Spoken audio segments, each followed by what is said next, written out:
कि महाराज तुसी सत्संग दे फल नूं बड़ा क्यों दसिया। तो उस वेले संत दादू मुस्कुराए, कहंदे देख तीरथ ते जांदा है बंदे दा शरीर, और जाके बंदा चाहे गंगा चुब्बी मारदा है, चाहे यमुना चुब्बी लगांदा है, हुण उत्थे निर्मल हुंदा है बंदे दा शरीर, पर पाप करदा है बंदे दा मन। हुण जरा गौर करने वाली गल है, ये संत दादू दी वाणी है, जो संत दादू दस रहे है कि पाप करने वाला है बंदे दा मन, बंदे दी सोच। क्योंकि शरीर तो एक साधन है, जैसा तुसी मन ना सोचना है शरीर ने तो वह कर्म कर देना है। जे तुहानूं फर्ज करो एक बंदा गड्डी चला रहा है, हुण वह गड्डी दे थल्ले किसी बंदे नूं दे दिंदा है, हुण ठीक है बंदा गड्डी थल्ले आया, पर कसूर किहदा हुंदा है? ड्राइवर दा, क्योंकि चलाण वाला तां ड्राइवर है। हुण गड्डी नूं थोड़ी फांसी दी सज़ा हुंदी है, या गड्डी नूं थोड़ी उम्र कैद हुंदी है।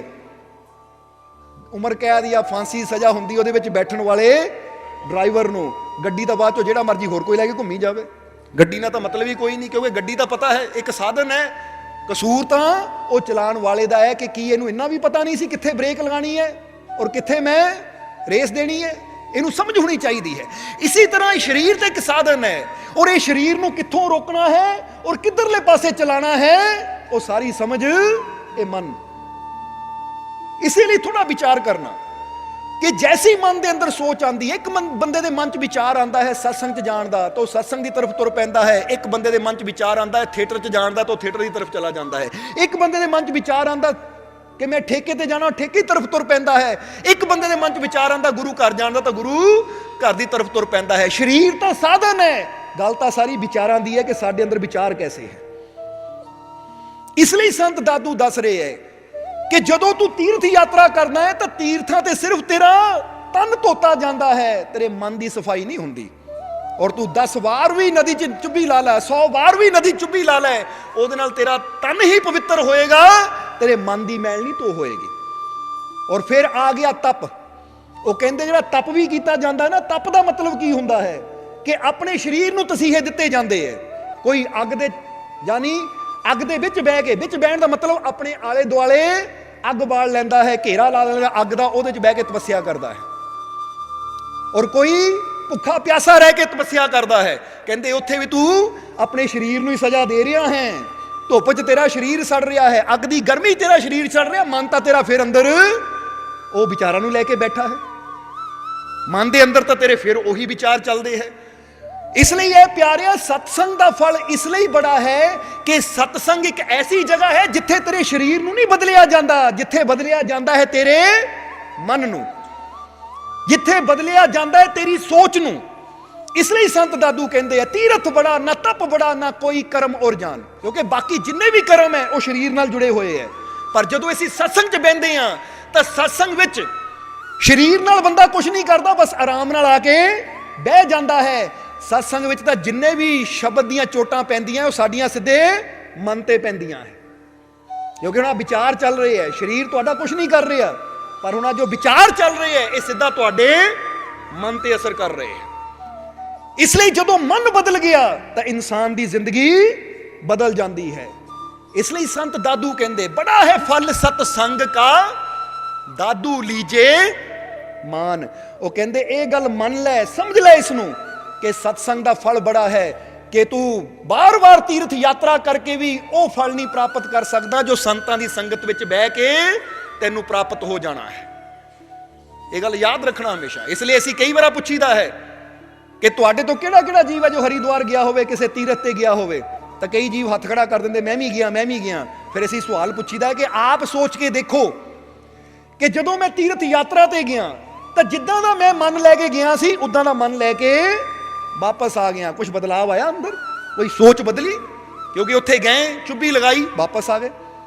पर जदों असीं सत्संग दे विच जांदे हां तां जिद्दां दा मन लैके जांदे हां उदां दा मन लैके वापस नहीं आंदे, कुछ ना कुछ समझ के आंदे हैं, कुछ ना कुछ सीख के आंदे हैं, कुछ ना कुछ ज्ञान लैके आंदे हैं। और ये ज्ञान लैंदियां लैंदियां एक दिन मन पूरी तरह ही बदल जाता है। जिद्दां कहंदे ना बच्चा स्कूल गया, हुण स्कूल गया, अज गया, फिर कल गया, फिर परसों गया, फिर हफ्ता पूरा हो गया, फिर महीना पूरा हो गया। जे माँ बाप पुछण की लैके आया, तेरे हाथ तो खाली है, किताबां लैके जांदा, किताबां लैके आ गया, की लैके आया, तो हुण बच्चा ਦਿਖਾ ਨਹੀਂ ਸਕਦਾ ਕਿ ਮੈਂ ਕੀ ਲੈ ਕੇ ਆਇਆ, ਪਰ ਉਹਦੇ ਮਨ 'ਚ ਦਿਨ ਪਰ ਦਿਨ ਬਦਲਾਵ ਆ ਰਿਹਾ ਹੈ। ਬੋਲੋ ਆਂਦਾ ਕਿ ਨਹੀਂ? ਤਾਂ ਹੀ ਤਾਂ ਇੱਕ ਅਨਪੜ੍ਹ ਬੱਚਾ ਜਿਹਨੂੰ 1 2 3 ਨਹੀਂ ਆਂਦੀ, 1 2 3 ਨਹੀਂ ਆਂਦੀ, ABC ਨਹੀਂ ਆਂਦੀ, ਜਦੋਂ ਲਗਾਤਾਰ ਜਾਂਦਾ ਹੈ ਤਾਂ ਹਫ਼ਤੇ 10 ਦਿਨਾਂ 'ਚ ਹੀ ਉਹ 1 2 ਦੱਸਣਾ ਸ਼ੁਰੂ ਕਰ ਦਿੰਦਾ ਹੈ। ਚਾਹੇ 10 ਤੱਕ ਹੀ ਦੱਸੇ, ABC ਦੱਸਣਾ ਸ਼ੁਰੂ ਕਰ ਦਿੰਦਾ ਹੈ, ਚਾਹੇ E ਤੱਕ ਹੀ ਦੱਸੇ, ਪਰ ਹੁਣ ਉਹ ਕੁਛ ਨਾ ਕੁਛ ਸਿੱਖ ਰਿਹਾ ਹੈ। ਬਾਹਰੋਂ ਬੇਸ਼ੱਕ ਕੋਈ ਨਜ਼ਰ ਨਹੀਂ ਆ ਰਿਹਾ ਕਿ ਬੱਚੇ ਨੂੰ ਮਿਲ ਰਿਹਾ ਹੈ, ਪਰ ਉਹਦੇ ਅੰਦਰ ਉਹ ਟੀਚਰਾਂ ਦਾ ਸਿਖਾਇਆ ਗਿਆਨ ਜੋ ਜਾ ਰਿਹਾ ਹੈ ਉਹ ਉਹਦੀ ਜ਼ਿੰਦਗੀ ਨੂੰ ਬਦਲ ਰਿਹਾ ਹੈ। ਇਸੇ ਤਰ੍ਹਾਂ ਸਤਸੰਗ ਵਿੱਚ ਬਹਿ ਕੇ ਇਨਸਾਨ ਨੂੰ ਅਨੇਕਾਂ ਹੀ ਫਲ ਕਿਉਂ ਮਿਲਦੇ ਹੈ? ਕਿਉਂਕਿ ਜਦੋਂ ਇਨਸਾਨ ਸਤਸੰਗ ਵਿੱਚ ਬਹਿੰਦਾ ਹੈ, ਸੰਤਾਂ ਦੀ ਸੰਗਤ ਵਿੱਚ ਜਾਂਦਾ ਹੈ, ਤਾਂ ਬਾਹਰੋਂ ਬੇਸ਼ੱਕ ਬੰਦਾ ਕਵੇ ਜਿੱਦਾਂ ਖਾਲੀ ਗਿਆ ਸੀ ਉਦਾਂ ਹੀ ਆ ਗਿਆ, ਪਰ ਜੇ ਗਿਆਨ ਦੇ ਤੌਰ ਤੇ ਦੇਖੀਏ, ਮਨ ਦੇ ਤੌਰ ਤੇ ਦੇਖੀਏ, ਤਾਂ ਬੰਦਾ ਬਹੁਤ ਕੁਝ ਲੈ ਕੇ ਆਂਦਾ ਹੈ, ਬਹੁਤ ਕੁਝ ਸਮਝ ਕੇ ਆਂਦਾ ਹੈ, ਬਹੁਤ ਕੁਝ ਸਿੱਖ ਕੇ ਆਂਦਾ ਹੈ। ਔਰ ਇਹ ਸਿੱਖਿਆ ਦੇ ਨਾਲ ਹੀ ਤਾਂ ਬੰਦੇ ਦੀ ਜ਼ਿੰਦਗੀ ਬਦਲਦੀ ਹੈ, ਕਿਉਂਕਿ ਜੈਸਾ ਤੁਸੀਂ ਸਿੱਖਣਾ ਹੈ ਤੁਹਾਡਾ ਜੀਵਨ ਵੈਸਾ ਹੀ ਹੋ ਜਾਣਾ ਹੈ। ਜਰਾ ਸਮਝ ਕੇ ਦੇਖੋ, ਹੁਣ ਇੱਕ ਬੰਦਾ ਜੇ ਅੱਜ ਕਿਸੇ ਨੂੰ ਪੁੱਛਿਆ ਜਾਵੇ ਕਿ ਭਾਈ ਤੈਨੂੰ ਕਿਹੜੀ ਚੀਜ਼ ਤੋਂ ਡਰ ਲੱਗਦਾ ਹੈ, ਹੁਣ ਹੋ ਸਕਦਾ ਕੋਈ ਇੱਥੇ ਬੈਠਾ ਹੋਵੇ ਜਿਹੜਾ ਕਵੇ ਮੈਨੂੰ ਗੱਡੀ ਚਲਾਉਣ ਤੋਂ ਡਰ ਲੱਗਦਾ ਹੈ, ਹੋ ਸਕਦਾ ਕੋਈ ਇਦਾਂ ਦਾ ਬੈਠਾ ਹੋਵੇ ਜਿਹੜਾ ਕਵੇ ਮੈਨੂੰ ਉਚਾਈ ਤੋਂ ਡਰ ਲੱਗਦਾ ਹੈ, ਹੋ ਸਕਦਾ ਕੋਈ ਇਦਾਂ ਦਾ ਬੈਠਾ ਹੋਵੇ ਜਿਹੜਾ ਕਵੇ ਮੈਨੂੰ ਪਾਣੀ 'ਚ ਜਾਣ ਤੋਂ ਡਰ ਲੱਗਦਾ ਕਿਉਂਕਿ ਮੈਨੂੰ ਤੈਰਨਾ ਨਹੀਂ ਆਉਂਦਾ। ਬੋਲੋ ਸਮਝਦੇ ਹੋ ਕਿ ਨਹੀਂ? ਹੁਣ ਜਿਹਨੂੰ ਗੱਡੀ ਚਲਾਉਣ ਤੋਂ ਡਰ ਲੱਗਦਾ ਹੈ, ਜਰਾ ਸੋਚ ਕੇ ਦੇਖੋ ਕਿ ਉਹਨੂੰ ਡਰ ਕਿਉਂ ਲੱਗਦਾ ਹੈ। ਔਰ ਜੇ ਉਹਨੇ ਗੱਡੀ ਚਲਾਣੀ ਸਿੱਖੀ ਹੁੰਦੀ, ਉਹਨੂੰ ਗੱਡੀ ਚਲਾਉਣ ਦਾ ਗਿਆਨ ਹੁੰਦਾ, ਤਾਂ ਉਹਨੂੰ ਡਰ ਲੱਗਣਾ ਸੀ? ਫਿਰ ਜਵਾਬ ਚਾਹੀਦਾ ਸਾਨੂੰ। ਹੁਣ ਇੱਕ ਬੰਦਾ ਕਹਿੰਦਾ ਹੈ ਕਿ ਮੈਨੂੰ ਤੈਰਨ ਤੋਂ ਡਰ ਲੱਗਦਾ ਹੈ, ਮੈਂ ਪਾਣੀ 'ਚ ਨਹੀਂ ਜਾਂਦਾ, ਤਾਂ ਜੇ ਉਹਨਾਂ ਕੁਝ ਸਾਲ ਪਹਿਲਾਂ ਤੈਰਨਾ ਸਿੱਖਿਆ ਹੁੰਦਾ ਤਾਂ ਕੀ ਅੱਜ ਉਹਨੂੰ ਡਰ ਲੱਗਣਾ ਸੀ? ਜਵਾਬ ਦਿਓ। ਨਹੀਂ, ਫਿਰ ਤਾਂ ਉਹਨੇ ਅੱਖਾਂ ਬੰਦ ਕਰਕੇ ਛਾਲ ਮਾਰ ਦੇਣੀ ਸੀ ਔਰ ਤੈਰ ਕੇ ਇੱਧਰ ਉੱਧਰ ਆਨੰਦ ਲੈਣਾ ਸੀ। ਉਹ ਇੱਥੋਂ ਪਤਾ ਕੀ ਲੱਗਦਾ ਕਿ ਡਰ ਕਿਤੇ ਵੀ ਨਹੀਂ ਹੈ, ਬਸ ਡਰ ਇੱਕੋ ਹੀ ਚੀਜ਼ ਦਾ ਹੈ, ਜਿਹੜੀ ਚੀਜ਼ ਤੋਂ ਅਸੀਂ ਅਣਜਾਣ ਬੈਠੇ ਹਾਂ, ਜਿਹੜੀ ਚੀਜ਼ ਦੀ ਸਾਨੂੰ ਸਮਝ ਨਹੀਂ ਹੈ, ਉਹ ਚੀਜ਼ ਤੋਂ ਹੀ ਅਸੀਂ ਡਰਨਾ ਸ਼ੁਰੂ ਕਰ ਦਿੰਦੇ ਹਾਂ। ਪਰ ਜਿੱਦਾਂ ਜਿੱਦਾਂ ਸਾਡੀ ਸਮਝ ਵੱਧਦੀ ਹੈ, ਜਿੱਦਾਂ ਜਿੱਦਾਂ ਸਾਡਾ ਗਿਆਨ ਵੱਧਦਾ ਹੈ, ਉਦਾਂ ਉਦਾਂ ਸਾਡਾ ਡਰ ਵੀ ਖਤਮ ਹੁੰਦਾ ਚਲਾ ਜਾਂਦਾ ਹੈ, ਉਦਾਂ ਉਦਾਂ ਸਾਡੇ ਅੰਦਰੋਂ ਭੌ ਵੀ ਨਿਕਲਦਾ ਚਲਾ ਜਾਂਦਾ ਹੈ। ਕਿਉਂਕਿ ਗੱਡੀ ਚਲਾਉਣ ਦਾ ਡਰ ਹੈ, ਮੈਨੂੰ ਨਹੀਂ ਚਲਾਣੀ ਆਂਦੀ, ਪਰ ਜਿੱਦਾਂ ਹੀ ਚਲਾਣੀ ਆ ਗਈ ਡਰ ਖਤਮ। ਤੈਰਨਾ ਨਹੀਂ ਆਂਦਾ, ਡਰ ਹੈ, ਪਰ ਜਿੱਦਾਂ ਹੀ ਤੈਰਾਕੀ ਸਿੱਖ ਲਈ, ਟ੍ਰੇਨਿੰਗ ਲੈ ਲਈ, ਡਰ ਖਤਮ। ਸੋ ਕਹਿਣਾ ਕੀ ਚਾਹੁੰਦੇ ਹਾਂ ਅਸੀਂ ਕਿ ਜੀਵਨ ਦੇ ਵਿੱਚ ਜਿੰਨਾ ਅਸੀਂ ਗਿਆਨ ਨੂੰ ਪ੍ਰਾਪਤ ਕਰਦੇ ਚਲੇ ਜਾਵਾਂਗੇ, ਉਨਾ ਹੀ ਸਾਡਾ ਜੀਵਨ ਆਸਾਨ, ਖੁਸ਼ਹਾਲ ਔਰ ਡਰ ਤੋਂ ਮੁਕਤ ਹੁੰਦਾ ਚਲਾ ਜਾਏਗਾ। ਇਸ ਲਈ ਗੁਰੂ ਰਹਿਬਰ ਇਹੀ ਤਾਂ ਚਾਹੁੰਦੇ ਹੈ ਕਿ ਸਾਨੂੰ ਉਹ ਪੂਰਨ ਗਿਆਨ ਦਿੱਤਾ ਜਾਵੇ, ਉਹ ਪਰਮ ਗਿਆਨ ਦਿੱਤਾ ਜਾਵੇ, ਤਾਂ ਕਿ ਸਾਡੇ ਜੀਵਨ ਚੋਂ ਸਾਰੇ ਡਰ ਹੀ ਖਤਮ ਹੋ ਜਾਣ ਔਰ ਅਸੀਂ ਉਸ ਅਵਸਥਾ ਤੱਕ ਪਹੁੰਚ ਜਾਈਏ ਜਿਸ ਅਵਸਥਾ ਨੂੰ ਕਿਹਾ ਜਾਂਦਾ ਨਿਰਭਉ ਦੀ ਅਵਸਥਾ। ਜਰਾ ਗੌਰ ਕਰਨਾ, ਇਹ ਗੁਰੂ ਅਗਰ ਇਹ ਸ਼ਬਦਾਂ ਦਾ ਉਚਾਰਨ ਕਰਦੇ ਹੈ ਤਾਂ ਇਹ ਸਾਨੂੰ ਸੁਣਾਉਣ ਵਾਸਤੇ, ਸਾਡਾ ਮਨ ਬਹਿਲਾਉਣ ਵਾਸਤੇ ਨਹੀਂ ਕਰਦੇ। ਜਰਾ ਗੌਰ ਕਰਨਾ, ਜਿੱਦਾਂ ਸ਼੍ਰੀ ਗੁਰੂ ਨਾਨਕ ਦੇਵ ਜੀ ਨੇ ਉਚਾਰਨ ਕੀਤਾ ਕਿ ਇੱਕ ਓੰਕਾਰ ਸਤਨਾਮ ਕਰਤਾ ਪੁਰਖ ਨਿਰਭਉ ਨਿਰਵੈਰ। ਹੁਣ ਬੰਦਾ ਜੇ ਉਦਾਂ ਸੋਚੇ, ਕਹਿਣਾ ਬੜੇ ਪਿਆਰੇ ਸ਼ਬਦ ਹੈ, ਤਾਂ ਕੀ ਗੁਰੂਆਂ ਨੇ ਸਾਡੇ ਮਨ ਬਹਿਲਾਉਣ ਵਾਸਤੇ ਸ਼ਬਦ ਉਚਾਰਨ ਕੀਤੇ? ਨਹੀਂ, ਇਹ ਗੁਰੂਆਂ ਨੇ ਇਸ ਲਈ ਇਹ ਬਾਣੀ ਦਾ ਉਚਾਰਨ ਕੀਤਾ ਤਾਂ ਕਿ ਅਸੀਂ ਇਹਨੂੰ ਸਮਝੀਏ ਔਰ ਆਪਣੀ ਕਰਨੀ ਨੂੰ ਐਸਾ ਬਣਾਈਏ ਕਿ ਅਸੀਂ ਉਸ ਅਵਸਥਾ ਤੱਕ ਪਹੁੰਚ ਸਕੀਏ। ਮਜ਼ਾ ਤਾਂ ਫੇਰ ਆਏਗਾ। ਇਸ ਲਈ ਅੱਜ ਅਸੀਂ ਸ਼੍ਰੀ ਗੁਰੂ ਨਾਨਕ ਦੇਵ ਜੀ ਦੇ ਜੀਵਨ ਬਾਰੇ ਔਰ ਹਜ਼ੂਰ ਮੁਹੰਮਦ ਦੇ ਜੀਵਨ ਬਾਰੇ, ਸਮਾਂ ਤਾਂ ਥੋੜਾ ਹੈ ਪਰ ਥੋੜਾ ਥੋੜਾ ਸਮਝਣਾ ਹੈ ਕਿ ਗੁਰੂ ਸਾਡੇ ਜੀਵਨ ਨੂੰ ਕੈਸਾ ਬਣਾਉਣਾ ਚਾਹੁੰਦੇ ਹੈ। ਇਸ ਲਈ ਸੰਤ ਦਾਦੂ ਦੀ ਗੱਲ ਅਸੀਂ ਕੀਤੀ, ਕਿਉਂਕਿ ਇਹ ਵੀ ਗੱਲ ਸਮਝਣਾ ਜ਼ਰੂਰੀ ਹੈ ਕਿ ਤੀਰਥਾਂ ਤੇ ਸਾਨੂੰ ਉਹ ਨਹੀਂ ਮਿਲ ਸਕਦਾ, ਜਪ ਤਪ 'ਚ ਸਾਨੂੰ ਉਹ ਨਹੀਂ ਮਿਲ ਸਕਦਾ ਜੋ ਸਾਨੂੰ ਸੰਤਾਂ ਦੀ ਸੰਗਤ ਵਿੱਚ ਬਹਿ ਕੇ ਮਿਲ ਸਕਦਾ ਹੈ, ਜੋ ਸਾਨੂੰ ਸੰਤਾਂ ਦੇ ਕੋਲ ਬਹਿ ਕੇ ਮਿਲ ਸਕਦਾ ਹੈ। ਜੋ ਗਿਆਨ ਸੰਤਾਂ ਨੇ ਦੇ ਕੇ ਸਾਡੇ ਮਨ ਦੀ ਅਵਸਥਾ ਨੂੰ ਬਦਲਣਾ ਹੈ, ਸਾਡੇ ਮਨ ਦੀ ਚਾਲ ਨੂੰ ਬਦਲਣਾ ਹੈ, ਕਿਉਂਕਿ ਅੱਜ ਸਾਡਾ ਮਨ ਕੁਚਾਲ ਚੱਲਦਾ ਹੈ, ਯਾਨੀ ਬੁਰੇ ਪਾਸੇ ਚੱਲਦਾ ਹੈ। ਉਹਨਾਂ ਨੇ ਗਿਆਨ ਦੇ ਕੇ ਇਹਨੂੰ ਕੁਚਾਲ ਤੋਂ ਇਹਦੀ ਚਾਲ ਨੂੰ ਸਹੀ ਰਸਤੇ ਲਾਣਾ ਹੈ। ਜਿੱਦਾਂ ਇੱਕ ਜੰਗਲੀ ਘੋੜਾ ਹੁੰਦਾ ਹੈ ਨਾ, ਉਹ ਆਪਣੀਆਂ ਹੀ ਮਾਰਦਾ ਹੈ ਅਵਲੀਆਂ ਟਬਲੀਆਂ, ਫਿਰ ਇੱਕ ਟ੍ਰੇਨਰ ਆਂਦਾ ਹੈ, ਉਹ ਟ੍ਰੇਨਰ ਉਸ ਘੋੜੇ ਤੇ ਮਿਹਨਤ ਕਰਕੇ ਉਹਨੂੰ ਚਾਲ ਚੱਲਣੀ ਸਿਖਾਉਂਦਾ ਹੈ, ਉਹਨੂੰ ਕਾਬੂ ਕਰਨਾ ਕਿੱਦਾਂ ਹੈ ਉਹ ਕੱਲਾ ਸਿਖਾਉਂਦਾ ਹੈ। ਔਰ ਫਿਰ ਜਿਹੜਾ ਉਹ ਘੋੜਾ ਹੁੰਦਾ ਹੈ, ਉਹ ਟ੍ਰੇਨਰ ਦੇ ਕੋਲੋਂ ਟ੍ਰੇਨਿੰਗ ਲੈ ਕੇ ਉਸ ਘੋੜੇ ਨੂੰ, ਜੰਗਲੀ ਘੋੜੇ ਨੂੰ ਵੀ ਆਪਣੇ ਕਾਬੂ 'ਚ ਕਰ ਲੈਂਦਾ ਹੈ, ਫਿਰ ਉਹਨੂੰ ਸਹੀ ਦਿਸ਼ਾ ਵੱਲ ਦੌੜਾਉਂਦਾ ਹੈ। ਇਸੇ ਤਰ੍ਹਾਂ ਸਾਡਾ ਮਨ, ਇਹ ਵੀ ਉਹ ਜੰਗਲੀ ਘੋੜੇ ਦੀ ਤਰ੍ਹਾਂ ਹੈ ਜੋ ਸਾਡੇ ਕਾਬੂ ਤੋਂ ਬਾਹਰ ਹੈ। ਇਸ ਲਈ ਤਾਂ ਕਦੀ ਇੱਧਰ ਦੌੜਦਾ, ਕਦੀ ਉੱਧਰ ਦੌੜਦਾ ਹੈ। ਜਦੋਂ ਇਸ ਮਨ ਰੂਪੀ ਜੰਗਲੀ ਘੋੜੇ ਨੂੰ ਸਤਿਗੁਰ ਦੀ ਸੰਗਤ ਵਿੱਚ ਲੈ ਕੇ ਜਾਵਾਂਗੇ ਔਰ ਇਹਨੂੰ ਸੰਤਾਂ ਫਕੀਰਾਂ ਰੂਪੀ ਟ੍ਰੇਨਰ ਮਿਲੇਗਾ, ਤਾਂ ਫਿਰ ਇਹ ਜੰਗਲੀ ਘੋੜਾ ਜੋ ਬੇਕਾਬੂ ਹੈ, ਇਹਨੂੰ ਕਾਬੂ ਕਰਨ ਦੀ ਕਲਾ ਦੱਸਣਗੇ ਕਿ ਕਿੱਦਾਂ ਇਹਨੂੰ ਸਹੀ ਮਾਰਗ ਤੇ ਲੈ ਕੇ ਜਾਣਾ ਹੈ। ਔਰ ਜਦੋਂ ਇਹ ਤੁਹਾਡੇ ਕਾਬੂ 'ਚ ਆ ਗਿਆ, ਤੁਹਾਨੂੰ ਕਲਾ ਆ ਗਈ ਇਹ ਮਨ ਨੂੰ ਚਲਾਉਣ ਦੀ, ਤਾਂ ਫਿਰ ਤੁਸੀਂ ਆਪਣੀ ਮੰਜ਼ਿਲ ਤੇ ਬੜੀ ਆਸਾਨੀ ਨਾਲ ਪਹੁੰਚ ਸਕਦੇ ਹੋ। ਬੋਲੋ ਸਮਝਦੇ ਹੋ ਕਿ ਨਹੀਂ? ਇਸ ਲਈ ਇਹ ਘੋੜੇ ਤੇ ਕਿੱਦਾਂ ਕਾਬੂ ਪਾਣਾ ਹੈ, ਇਹਦੀ ਕਲਾ ਤਾਂ ਸਾਨੂੰ ਸੰਤ ਗੁਰੂ ਰਹਿਬਰ, ਘੋੜਾ ਯਾਨੀ ਮਨ, ਇੱਥੇ ਕਿੱਦਾਂ ਕਾਬੂ ਪਾਣਾ ਹੈ, ਇਹਦੀ ਕਲਾ ਸਾਨੂੰ ਸੰਤ ਹੀ ਸਿਖਾ ਸਕਦੇ ਹੈ। ਜਰਾ ਸਮਝਣਾ ਸਾਰੇ ਜੀ। ਇਸੇ ਲਈ ਸੰਤ ਦਾਦੂ ਨੇ ਕਿਹਾ ਕਿ ਤੀਰਥ ਬੜਾ ਨਾ ਤਪ ਬੜਾ ਨਾ ਕੋਈ ਕਰਮ ਔਰ ਜਾਨ, ਕਿਉਂਕਿ ਸਾਰੇ ਕਰਮ ਸਰੀਰ ਦੇ ਨਾਲ ਜੁੜੇ ਹੋਏ ਹੈ। ਤੀਰਥ ਤੇ ਸਰੀਰ ਜਾਏਗਾ, ਤਪ ਤੇਰਾ ਸਰੀਰ ਕਰੇਗਾ, ਪਰ ਬੜਾ ਹੈ ਫਲ ਸਤਸੰਗ ਕਾ ਦਾਦੂ ਲੀਜੇ ਮਾਨ। ਉਹ ਕਹਿੰਦੇ ਬੜਾ ਫਲ ਸਤਸੰਗ ਦਾ ਕਿਉਂ ਹੈ? ਕਿਉਂਕਿ ਸਤਸੰਗ 'ਚ ਸਾਡੇ ਸਰੀਰ ਨਾਲ ਕੁਝ ਨਹੀਂ ਕੀਤਾ ਜਾਂਦਾ, ਜੋ ਕੀਤਾ ਜਾਂਦਾ ਸਿੱਧਾ ਸਾਡੇ ਮਨ ਨਾਲ ਕੀਤਾ ਜਾਂਦਾ। ਮਨ ਤੇ ਚੋਟ ਮਾਰੀ ਜਾਂਦੀ ਹੈ। ਸਾਨੂੰ ਵਿਚਾਰਾਂ ਦੇ, ਸ਼ਬਦਾਂ ਦੇ, ਉਹ ਗਿਆਨ ਦੇ ਭੰਡਾਰ ਸਾਡੇ ਅੰਦਰ ਭਰੇ ਜਾਂਦੇ ਐ ਤਾਂ ਕਿ ਇਹ ਸਾਡਾ ਜੀਵਨ ਬਦਲ ਜਾਵੇ ਔਰ ਸਾਡੇ ਅੰਦਰੋਂ ਸਾਰੇ ਡਰ, ਸਾਰੀਆਂ ਚਿੰਤਾਵਾਂ, ਹਰ ਪ੍ਰਕਾਰ ਦੀ ਨਫ਼ਰਤ ਖਤਮ ਹੋ ਜਾਵੇ। ਜਰਾ ਸਮਝਣਾ ਸਾਰੇ ਜੀਵਾਂ ਨੇ। ਇਸ ਲਈ ਉਹਨਾਂ ਨੇ ਇਹ ਸ਼ਬਦ ਦੀਆਂ ਦੂਸਰੀਆਂ ਲਾਈਨਾਂ 'ਚ ਵੀ ਇਹੀ ਕਿਹਾ ਕਿ ਤੀਰਥ ਬ੍ਰਤ ਜਪ ਤਪ ਕੀਏ ਤਰੇ ਆਦਮੀ ਏਕ। ਉਹ ਕਹਿੰਦੇ ਤੀਰਥ ਯਾਤਰਾ ਕਰਨ ਵਾਲਾ, ਜਪ ਤਪ ਕਰਨ ਵਾਲਾ, ਵਰਤ ਰੱਖਣ ਵਾਲਾ ਤੇ ਕੋਈ ਤਰਦਾ ਹੈ, ਪਰ ਸਭ ਤੋਂ ਬੜੀ ਮਹਿਮਾ ਤਾਂ ਸਤਸੰਗ ਦੀ ਹੈ। ਕਿਉਂ? ਕਿਉਂਕਿ ਸਤਸੰਗ ਦੇ ਅੰਦਰ ਜਿੰਨੇ ਜੀਵ ਆ ਕੇ ਬੈਠ ਜਾਂਦੇ ਐ ਉਹ ਸਾਰੇ ਹੀ ਤਰ ਜਾਂਦੇ ਹੈ। ਇਸ ਲਈ ਉਹਨਾਂ ਨੇ ਕਿਹਾ ਸਤਸੰਗ ਕੀ ਮਹਿਮਾ ਬੜੀ ਤਾਰੇ ਜੀਵ ਅਨੇਕ।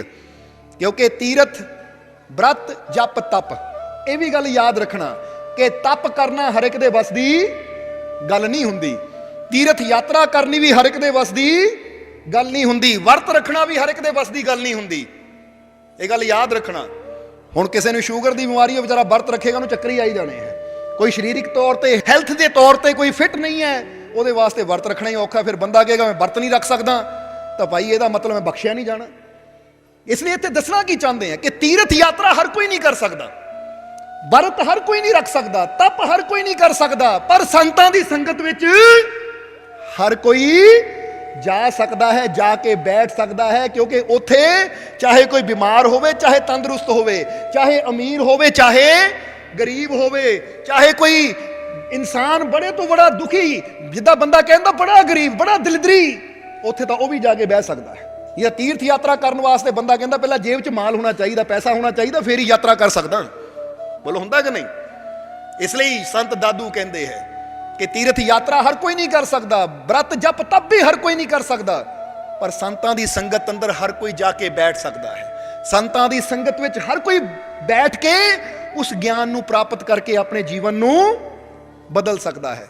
ਇਸ ਲਈ ਉਹਨਾਂ ਨੇ ਕਿਹਾ ਸਤਸੰਗ ਕੀ ਮਹਿਮਾ ਬੜੀ ਤਾਰੇ ਜੀਵ ਅਨੇਕ, ਕਿ ਸਤਸੰਗ ਤਾਂ ਅਨੇਕਾਂ ਜੀਵਾਂ ਨੂੰ ਉਤਾਰ ਦਿੰਦਾ ਹੈ।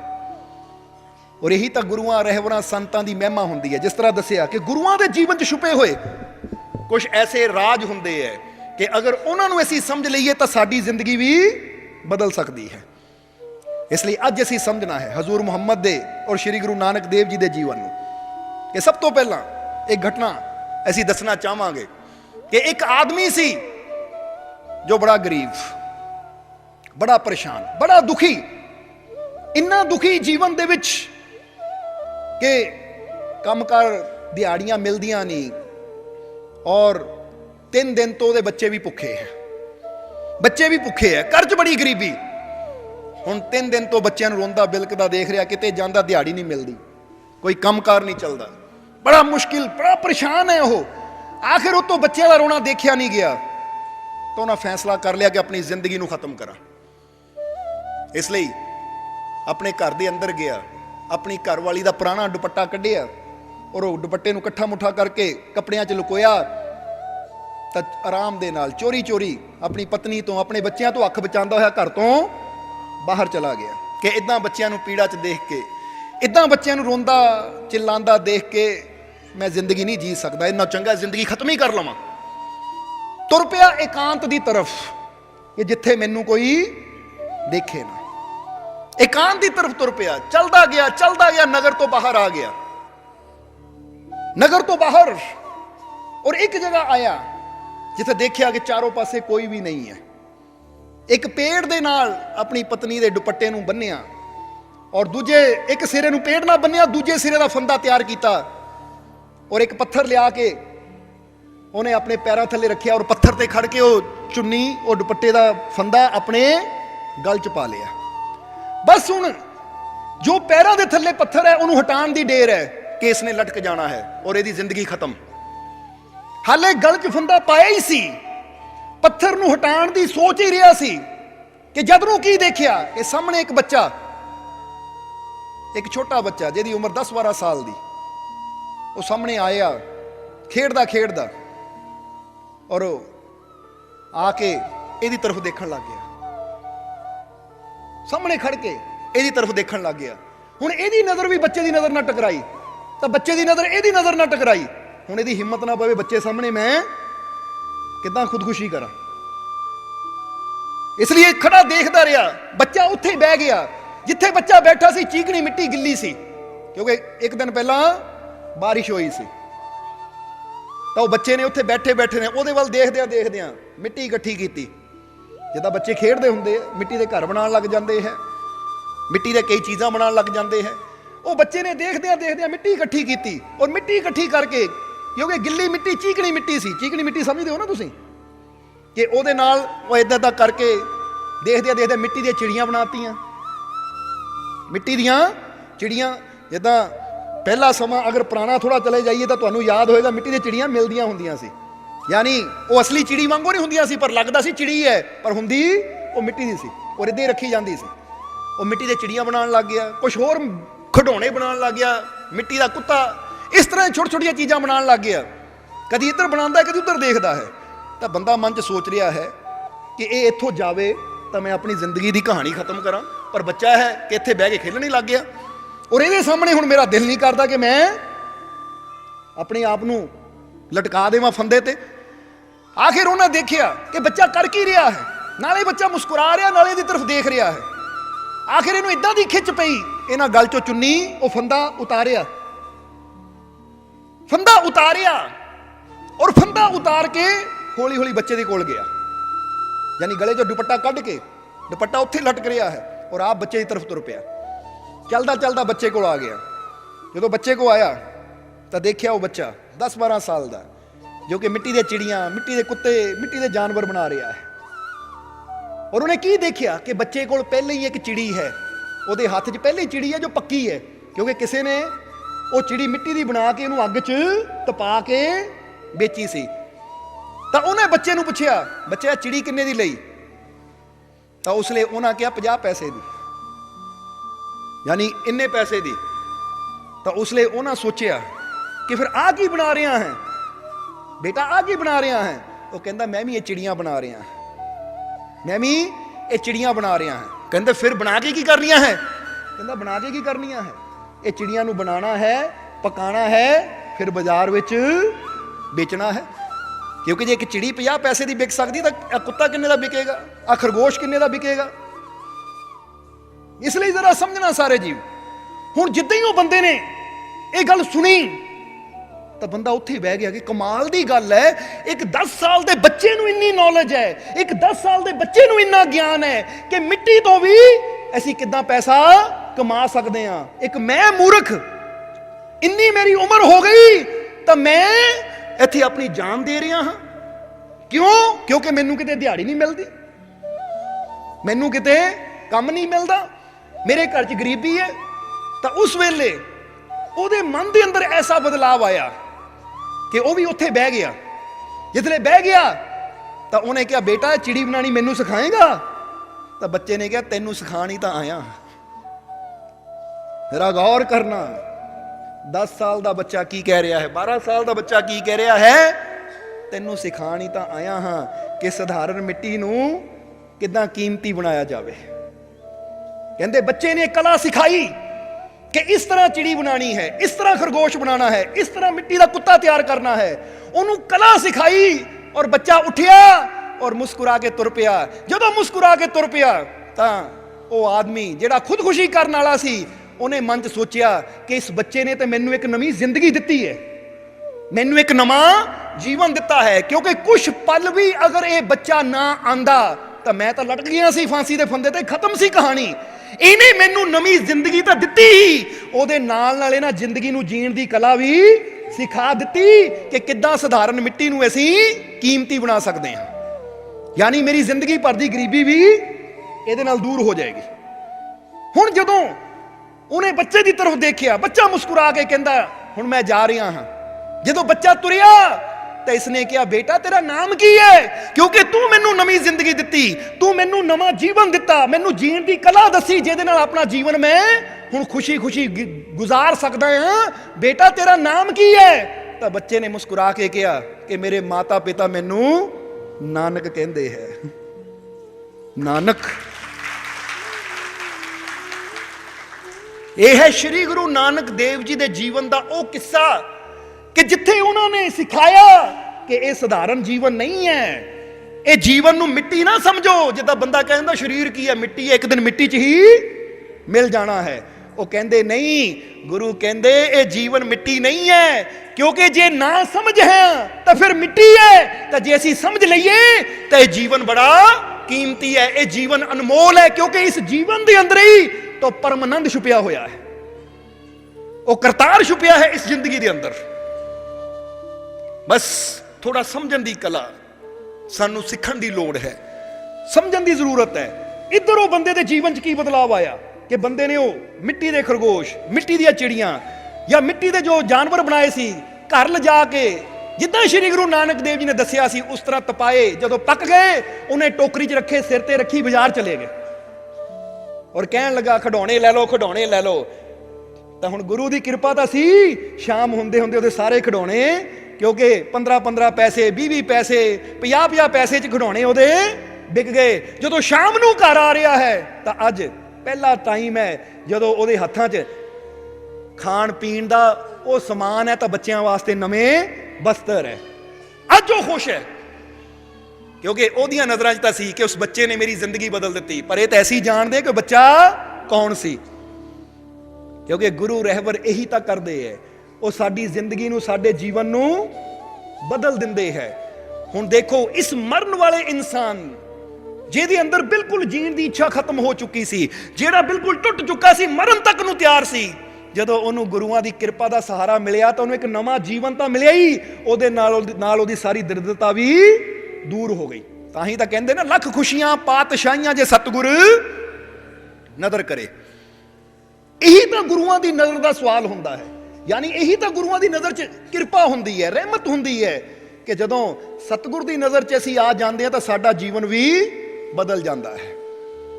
ਜ਼ਰਾ ਧਿਆਨ ਦੇਣ ਵਾਲੀ ਗੱਲ ਹੈ। ਇੱਧਰ ਇੱਕ ਟਾਈਮ ਹੈ, ਸ਼ਾਮ ਦਾ ਸਮਾਂ, ਜ਼ਰਾ ਸਮਝਣਾ ਸਾਰੇ ਜੀਵਾਂ ਨੇ। ਸ਼ਾਮ ਦਾ ਸਮਾਂ ਔਰ ਹਜ਼ੂਰ ਮੁਹੰਮਦ ਤੁਰੇ ਜਾ ਰਹੇ ਹੈ। ਇਹ ਵੀ ਘਟਨਾ ਬੜੀ ਪਿਆਰੀ ਹੈ, ਦੱਸਣਾ ਚਾਹਾਂਗੇ ਕਿ ਇਨਸਾਨ ਦੇ ਜੀਵਨ 'ਚ ਕਿਸ ਤਰ੍ਹਾਂ ਬਦਲਾਅ ਆਉਂਦਾ ਹੈ। ਸ਼ਾਮ ਦਾ ਸਮਾਂ, ਹਜ਼ੂਰ ਮੁਹੰਮਦ ਤੁਰੇ ਜਾ ਰਹੇ ਹੈ।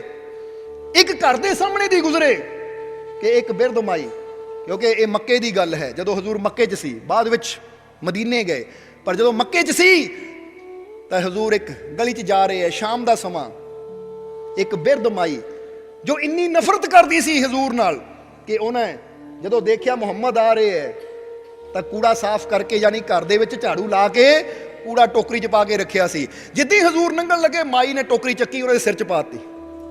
ਹਜ਼ੂਰ ਮੁਸਕਰਾਏ, ਕੱਪੜੇ ਝਾੜੇ, ਦੇਖਿਆ ਮਾਈ ਦੀ ਤਰਫ ਔਰ ਕਹਿਣ ਲੱਗੇ, ਮਾਈ ਕੋਈ ਹੋਰ ਵੀ ਕਹਿਣਾ ਹੈ? ਪਰ ਮਾਈ ਨੇ ਗੁੱਸੇ ਦਰਵਾਜ਼ਾ ਬੰਦ ਕਰ ਲਿਆ, ਹਜ਼ੂਰ ਚਲੇ ਗਏ। ਹੁਣ ਜ਼ਰਾ ਧਿਆਨ ਦੇਣ ਦੀ ਗੱਲ ਹੈ, ਜੇ ਇੱਕ ਇਨਸਾਨ ਨੂੰ ਪਤਾ ਲੱਗ ਜਾਵੇ ਕਿ ਇਸ ਗਲੀ ਵਿੱਚ ਮੇਰੀ ਇੰਨੀ ਬੇਅਦਬੀ ਹੋਈ ਹੈ, ਕਿਸੇ ਨੇ ਮੇਰੇ ਸਿਰ 'ਚ ਕੂੜਾ ਪਾਇਆ ਹੈ, ਤਾਂ ਬੰਦਾ ਕਹਿੰਦਾ ਅੱਗੇ ਤੋਂ ਮੈਂ ਗਲੀ 'ਚ ਨਹੀਂ ਲੰਘਣਾ। ਪਰ ਹਜ਼ੂਰ ਮੁਹੰਮਦ ਜਾਣ ਬੁੱਝ ਕੇ ਰੋਜ਼ ਉਸੇ ਹੀ ਟਾਈਮ ਉਹਨਾਂ ਨੇ ਉਸ ਗਲੀ 'ਚੋਂ ਲੰਘਣਾ ਸ਼ੁਰੂ ਕਰ ਦਿੱਤਾ। ਅੱਜ ਵੀ ਜਦੋਂ ਹਜ਼ੂਰ ਗਏ, ਮਾਈ ਨੇ ਫਿਰ ਕੂੜਾ ਪਾਇਆ।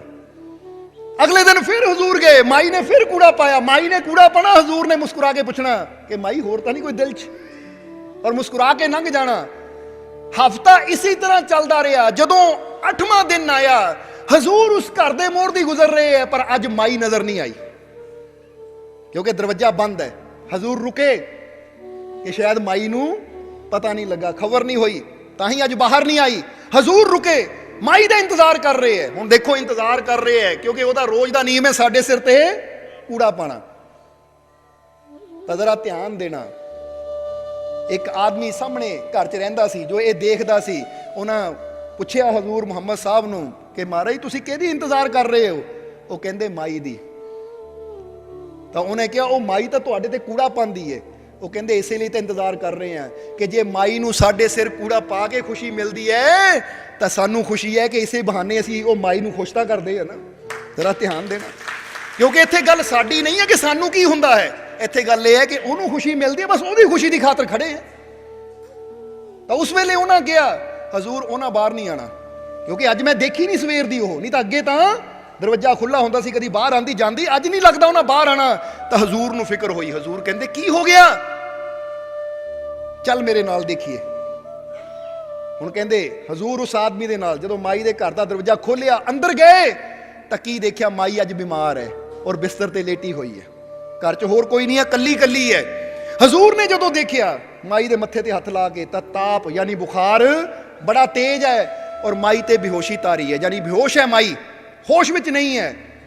ਤਾਂ ਉਸ ਵੇਲੇ ਹਜ਼ੂਰ ਨੇ ਉਸ ਆਦਮੀ ਨੂੰ ਪੁੱਛਿਆ ਇੱਥੇ ਕਿਤੇ ਨਜ਼ਦੀਕ ਕੋਈ ਵੈਦ ਹੈ, ਕੋਈ ਹਕੀਮ ਹੈ? ਤਾਂ ਉਹਨਾਂ ਦੱਸਿਆ ਕਿ ਹਾਂ ਹਜ਼ੂਰ ਹੈ। ਕਹਿੰਦੇ ਬੁਲਾ ਲਿਆ ਉਸਨੂੰ। ਹਕੀਮ ਨੂੰ ਲਿਆਂਦਾ ਗਿਆ। ਹਕੀਮ ਨੇ ਮਾਈ ਨੂੰ ਦੇਖਿਆ, ਜੋ ਦੁਆ ਦੇਣੀ ਸੀ ਉਹਨੂੰ ਦਵਾਈ ਦਿੱਤੀ। ਹਜ਼ੂਰ ਨੇ ਉਹਦੇ ਘਰ ਦੇ ਹਾਲਾਤ ਦੇਖੇ ਕਿ ਘੜਿਆਂ 'ਚ ਪਾਣੀ ਨਹੀਂ ਹੈ, ਕਹਿੰਦੇ ਉਹ ਪਾਣੀ ਆਪ ਭਰਿਆ। ਘਰ 'ਚ ਸਫਾਈ ਨਹੀਂ ਹੈ, ਸਫਾਈ ਆਪ ਕੀਤੀ। ਘਰ 'ਚ ਭੋਜਨ ਨਹੀਂ ਹੈ, ਭੋਜਨ ਆਪ ਤਿਆਰ ਕੀਤਾ। ਇੱਧਰ ਮਾਈ ਨੂੰ ਜਦੋਂ ਹੋਸ਼ ਆਈ ਤਾਂ ਮਾਈ ਲੇਟੀ ਲੇਟੀ ਦਵਾਈ ਦਾ ਅਸਰ ਹੋਇਆ, ਹੋਸ਼ ਆਈ ਤਾਂ ਦੇਖਿਆ ਕਿ ਹਜ਼ੂਰ ਉਹਦੇ ਵਾਸਤੇ ਖਾਣਾ ਬਣਾ ਰਹੇ, ਚੁੱਲ੍ਹੇ 'ਚ ਅੱਗ ਬਲ ਰਹੀ ਹੈ। ਤਾਂ ਮਾਈ ਨੇ ਕਿਹਾ ਕੌਣ? ਤਾਂ ਮੁਹੰਮਦ ਸਾਹਿਬ ਮੁਸਕਰਾ ਕੇ ਆਏ। ਕਹਿੰਦੇ ਮਾਈ ਅਸੀਂ ਹੀ ਆ, ਕਿਉਂਕਿ ਅੱਜ ਅਸੀਂ ਗੁਜ਼ਰ ਰਹੇ ਸੀ ਤਾਂ ਦੇਖਿਆ ਕਿ ਅੱਜ ਮਾਈ ਬਾਹਰ ਨਹੀਂ ਆਈ। ਅਸੀਂ ਤਾਂ ਇੰਤਜ਼ਾਰ ਕਰ ਰਹੇ ਸੀ, ਫਿਰ ਦੇਖਿਆ ਕਿ ਮਾਈ ਬਾਹਰ ਕਿਉਂ ਨਹੀਂ ਆਈ, ਜਾ ਕੇ ਅਸੀਂ ਦੇਖ ਲਈਏ। ਪਰ ਦੇਖਿਆ ਮਾਈ ਤੂੰ ਤਾਂ ਬਹੁਤ ਬਿਮਾਰ ਸੀ, ਤੈਨੂੰ ਇਹ ਤਕਲੀਫ 'ਚ ਦੇਖਿਆ। ਹੁਣ ਕਿੱਦਾਂ ਤਬੀਅਤ ਠੀਕ ਹੈ? ਕੋਈ ਹੋਰ ਜ਼ਰੂਰਤ ਹੈ ਤਾਂ ਸਾਨੂੰ ਦੱਸ। ਕਹਿੰਦੇ ਜਦੋਂ ਮਾਈ ਨੇ ਇਹ ਗੱਲ ਸੁਣੀ ਔਰ ਆਪਣੇ ਘਰ ਦੇ ਹਾਲਾਤ ਦੇਖੇ ਤਾਂ ਕਹਿੰਦੀ ਰੋਟੀ ਕਿਹਦੇ ਵਾਸਤੇ ਬਣਾ ਰਹੇ ਹੋ? ਮੁਹੰਮਦ ਸਾਹਿਬ ਨੇ ਕਿਹਾ ਮਾਈ ਤੇਰੇ ਵਾਸਤੇ, ਉੱਠ ਪਹਿਲਾਂ ਖਾਣਾ ਖਾ ਲੈ। ਕਹਿੰਦੇ ਉਹ ਖਾਣਾ ਪਲੇਟ 'ਚ ਪਾ ਕੇ ਲਿਆਂਦਾ, ਮਾਈ ਦੇ ਮੂੰਹ 'ਚ ਬੁਰਕੀ ਤੋੜ ਕੇ ਪਾਈ। ਤਾਂ ਜਿਸਲੇ ਹਜ਼ੂਰ ਬੁਰਕੀ ਪਾ ਰਹੇ ਸੀ ਤਾਂ ਮਾਈ ਦੀਆਂ ਅੱਖਾਂ 'ਚ ਪਾਣੀ ਵਗ ਰਿਹਾ ਸੀ। ਹਜ਼ੂਰ ਕਹਿੰਦੇ ਮਾਈ ਕਿਤੇ ਦਰਦ ਹੁੰਦੀ ਹੈ, ਰੋ ਕਿਉਂ ਰਹੀ ਹੈ? ਤਾਂ ਉਸਲੇ ਮਾਈ ਨੇ ਕਿਹਾ ਬੇਟਾ ਬਹੁਤ ਦਰਦ ਹੋ ਰਹੀ ਹੈ ਅੱਜ ਦਿਲ 'ਚ। ਉਹ ਕਹਿੰਦੇ ਕੀ ਮਤਲਬ? ਉਹ ਕਹਿੰਦੇ ਦਰਦ ਇਹ ਹੋ ਰਹੀ ਹੈ ਕਿ ਤੂੰ ਇੰਨਾ ਅੱਛਾ ਹੈ ਤਾਂ ਮੈਂ ਤੇਰੇ ਸਿਰ ਕੂੜਾ ਪਾਉਂਦੀ ਸੀ, ਤੇਰੀ ਇੰਨੀ ਬੇਅਦਬੀ ਕਰਦੀ ਸੀ, ਤੈਨੂੰ ਇੰਨੀ ਤਕਲੀਫ ਦਿੰਦੀ ਸੀ, ਫਿਰ ਵੀ ਤੈਨੂੰ ਮੇਰੇ ਨਾਲ ਇੰਨਾ ਪਿਆਰ ਹੈ, ਫਿਰ ਵੀ ਤੈਨੂੰ ਮੇਰੀ ਇੰਨੀ ਫਿਕਰ ਹੈ ਕਿ ਵਾਕਈ ਦੁਨੀਆ ਸੱਚ ਕਹਿ ਰਹੀ ਹੈ ਤੂੰ ਖੁਦਾ ਦਾ ਪੈਗੰਬਰ ਹੈ, ਤੂੰ ਖੁਦਾ ਦਾ ਨਬੀ ਹੈ। ਕਿਉਂਕਿ ਇੱਕ ਨਬੀ ਦਾ ਦਿਲ ਹੀ ਇਸ ਤਰ੍ਹਾਂ ਦਾ ਹੋ ਸਕਦਾ ਹੈ ਜਿਹਦੇ ਦਿਲ 'ਚ ਆਪਣੇ ਦੁਸ਼ਮਣਾਂ ਵਾਸਤੇ ਵੀ ਪ੍ਰੇਮ ਹੋਵੇ। ਜਰਾ ਸਮਝਣਾ ਸਾਰੇ ਜੀ, ਇਹ ਅਸੀਂ ਕੁਝ ਘਟਨਾਵਾਂ ਕਿਉਂ ਤੁਹਾਨੂੰ ਦੱਸ ਰਹੇ ਹਾਂ? ਇਹ ਤੁਹਾਡੇ ਮਨੋਰੰਜਨ ਵਾਸਤੇ ਨਹੀਂ ਦੱਸ ਰਹੇ, ਇਹ ਇਸ ਲਈ ਦੱਸ ਰਹੇ ਹਾਂ ਕਿ ਅਸੀਂ ਆਪਣੇ ਅੰਦਰ ਵੀ ਇਹ ਗੁਣ ਪੈਦਾ ਕਰੀਏ, ਆਪਣੇ ਅੰਦਰ ਵੀ ਇਹ ਖੂਬੀ ਪੈਦਾ ਕਰੀਏ ਕਿ ਜੇ ਸਾਡੇ ਗੁਰੂ ਰਹਿਬਰ ਉਹ ਪੀਰ ਫਕੀਰ ਇਸ ਤਰ੍ਹਾਂ ਦੁਸ਼ਮਣਾਂ ਨਾਲ ਵੀ ਪ੍ਰੇਮ ਕਰ ਸਕਦੇ ਸੀ, ਦੂਜਿਆਂ ਦੀ ਸਹਾਇਤਾ ਕਰ ਸਕਦੇ ਸੀ, ਤਾਂ ਫਿਰ ਸਾਡਾ ਫਰਜ਼ ਕੀ ਬਣਦਾ ਕਿ ਅਸੀਂ ਵੀ ਆਪਣੇ ਦਿਲ 'ਚ ਕਿਸੇ ਵਾਸਤੇ ਨਫ਼ਰਤ ਨਾ ਰੱਖੀਏ, ਅਸੀਂ ਵੀ ਸਭ ਨਾਲ ਪਿਆਰ ਕਰੀਏ। ਜੇ ਕਮ ਸੇ ਕਮ ਅਸੀਂ ਕਿਸੇ ਦੀ ਹੈਲਪ ਨਹੀਂ ਕਰ ਸਕਦੇ, ਮਦਦ ਨਹੀਂ ਕਰ ਸਕਦੇ, ਤਾਂ ਇੰਨਾ ਤਾਂ ਕਰ ਸਕਦੇ ਹਾਂ ਕਿਸੇ ਨੂੰ ਦੇਖ ਕੇ ਸਮਾਈਲ ਦੇ ਸਕਦੇ ਹਾਂ, ਕਿਸੇ ਦੇ ਭਲੇ ਦੀ ਦੁਆ ਕਰ ਸਕਦੇ ਹਾਂ, ਕਿਸੇ ਦੇ ਭਲੇ ਦੀ ਕਾਮਨਾ ਕਰ ਸਕਦੇ ਹਾਂ। ਯਾਨੀ ਕੁਛ ਤਾਂ ਅਸੀਂ ਐਸਾ ਕਰ ਸਕਦੇ ਹਾਂ ਜਿਹਦੇ ਨਾਲ ਅਗਲੇ ਨੂੰ ਖੁਸ਼ੀ ਮਿਲੇ।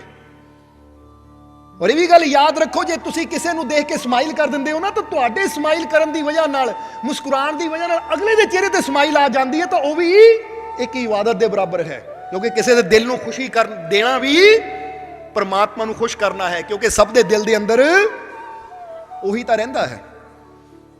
ਜਰਾ ਸਮਝਣਾ ਸਾਰੇ ਜੀਵਾਂ ਨੇ। ਇਸ ਲਈ ਤਾਂ ਕਹਿੰਦੇ ਨੇ ਇੱਕ ਦਿਨ ਹਜ਼ੂਰ ਮੁਹੰਮਦ ਬੈਠੇ ਸੀ, ਅਬੂ ਜਹਿਲ ਆਇਆ।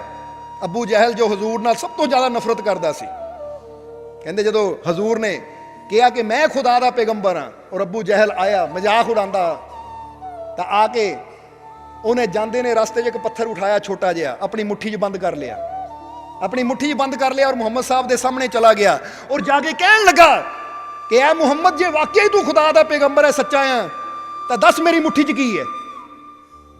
जरा गौर करना। हुण हजूर मुस्कुराए, क्योंकि तो वही गल है जिद्दां किसी BA पास नूं पुछना 10 2 और 2 किन्ने हुंदे है। बोलो समझदे हो कि नहीं? जिद्दां किसी MA पास नूं पुछना कि 10 भी 3 और 3 मिल के किन्ने हुंदे है, तो भाई सवाल करना आ तो सवाल तो अच्छा करो। ये भी देखो किस फकीर नूं पुछ रहे हैं, पर अबू जहल दिमाग ही उदां दा समझे उदां दी। हजूर मुस्कुराए, कहंदे अबू जहल की जानना चाहता है?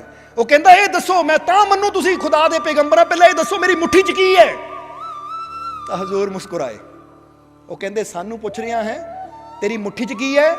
ये बहुत छोटी चीज है, तू इदां कर जो तेरी मुट्ठी च है ओनू पुछ मैं कौन है। कहंदे जरा गौर करना, कहंदे सानू ना पुछ तेरी मुट्ठी च की है, ये बड़ी सौखी चीज है, जो इस वेले तेरी मुट्ठी च है ना ओनू पुछ ये मेरे सामने कौन है, वो तेनू जवाब देगा। अबू जहल हसिया, कदी बेजुबान चीज़ां भी बोल दियां है। तो हजूर मुहम्मद कहंदे जे ओ बुलावे तो मुर्दे भी बोलते हैं, क्योंकि बुलाण वाला तो वो परमात्मा है, वो प्रभु है जिन्होंने निरंकार अकाल पुरख खुदा किया जाता है, अल्लाह किया जाता है, वाहिगुरु किया जाता है। वो चाहे तो मुर्दियां नूं भी बुला देवे, वो समर्थ है। हुण देखो ये गल बड़ी समझण वाली है। वो कहंदे ये ना पुछ साडे तो कि मेरी मुट्ठी च की है, बल्कि ये पुछ अपनी मुट्ठी च बंद जो चीज़ है उस तो पुछ के मैं कौन। अबू जहल ने मुट्ठी खोली, उस पत्थर सी, तो कहंदे पत्थर ने बोलना है। हजूर कहंदे पुछता सही फिर पता लगेगा। तो अबू जहल ने मजाक में पत्थर नूं पुछया कि 10 पत्थर कौन है? तो कहंदे पत्थर विचों भी आवाज आ गई, ला इलाहा इल्लल्लाह मुहम्मदुर रसूलुल्लाह।